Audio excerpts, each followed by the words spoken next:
জনগণের সংবিধান।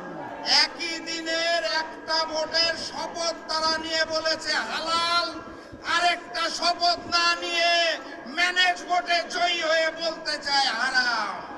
11 দলীয় নেতারা আরো জানান, 70% মানুষের রায়কে যারা অস্বীকার করে তাদের স্থান এই বাংলায় হবে না। আজ বিএনপির রাজনীতির দুই বুনিয়াদ, দুটি নীতি জাতির সামনে স্পষ্ট। এক হলো মুনাফিকের রাজনীতি, আর এক হলো সুবিধাবাদের রাজনীতি। এই সরকার গণভোট স্বীকার করছে, জাতি দেশের মানুষ তা মানতে পারে না, মানবে না ইনশাআল্লাহ। জামায়াতের নায়েবে আমির বলেন, বিএনপি ক্ষমতায় আসার পর তাদের পরিবর্তন হয়ে গিয়েছে।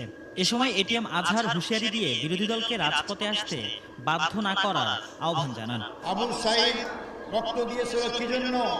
সে তো ছাত্র নেতা ছিল, তার রক্ত চলে গেলে সে ক্ষমতা